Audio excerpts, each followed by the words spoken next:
Meghan Markle and Prince Harry are packing on the PDA at the 2023 Invictus Games.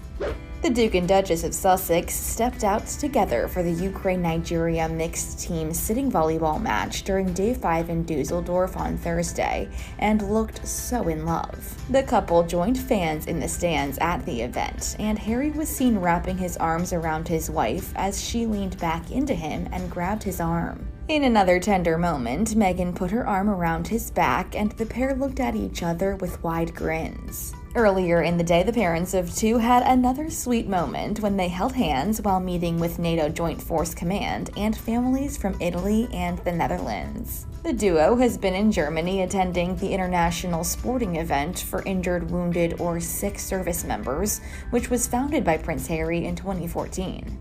After stepping away from their roles as senior working members of the royal family in 2020, they have remained active members of the organization and have been showing more affection for each other at the events, despite a rumored protocol for the royal family that advises against showing PDA. Breaking from tradition, the couple have debuted a more laid-back approach to their involvement, like on Wednesday when Meghan was spotted holding a dog in her arms while Harry wrapped his around her. After attending the medal ceremony at wheelchair basketball finals that same day, the 42-year-old also put her arm on her husband and laughed with him as they walked hand in hand. Earlier this year, the 38-year-old released his bombshell memoir, Spare. After the book hit shelves, DailyMail.com's Charlie Langston gave Access Hollywood her take on how it could impact a potential reconciliation between the Sussexes and the royals.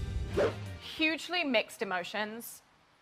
I think anyone who has seen their name dragged through the mud by a family member in such a public forum couldn't help but feel huge amounts of hurt, betrayal, but also anger, especially because of all people, Harry is very much aware that senior members of the royal family are bound by certain rules that prevent them from acknowledging attacks like this. Only on very, very rare occasions will the palace comment on allegations, accusations, rumors, and so on. And even when they do comment, it is a very short one-line response. When William, for example, said, "We are very much not a racist family." When Buckingham Palace issued a statement about the Oprah interview saying that recollections may vary. At no point has anyone inside the palace walls been given the opportunity to defend themselves, and Harry knows this. In one of his TV interviews to publicize the book, he parrots the fact that the royal family's motto is never complain, never explain. So he knows that their hands are tied and that there is very little that they can do to defend themselves. So he is effectively shouting attacks at his brother, at Kate, at Charles, at Camilla, all of whom have metaphorical tape over their mouths. And that is the written version of kicking someone when they are down. Right, yeah, like they literally can't defend themselves. What's the interview you just referenced, just so we know the one? The 60 Minutes interview with Anderson Cooper, which they've aired an advanced clip of. Okay, sounds good. And then last thing, because I know you have to go. After all of these bombshell claims, do you think that Meghan and Harry have just totally ruined their relationship with the royal family? Is there any way they could ever come back from all of this?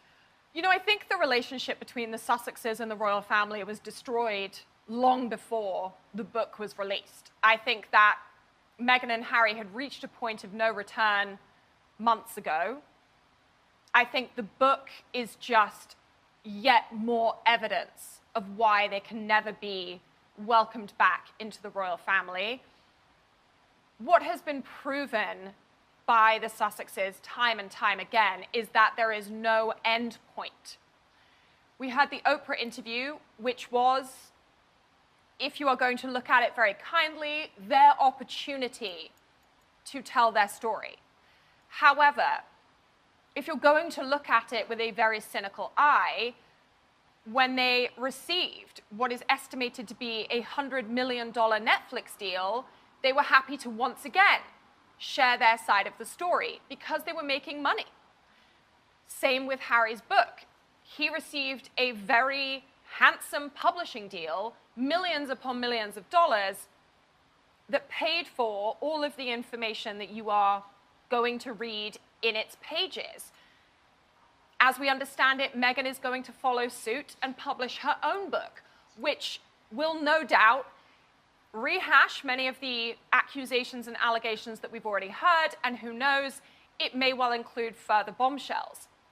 So while the royal family may have been willing to give Harry and Meghan a certain amount of grace after the Oprah interview, at this point, how do you even begin to try and repair the relationship? Because as we've said, they can never trust that private conversations that they have with Harry and Meghan won't make it into the pages of a book, won't make it onto the screens of a Netflix documentary. The trust has been irrevocably broken, and I don't think that that is something that can ever be repaired.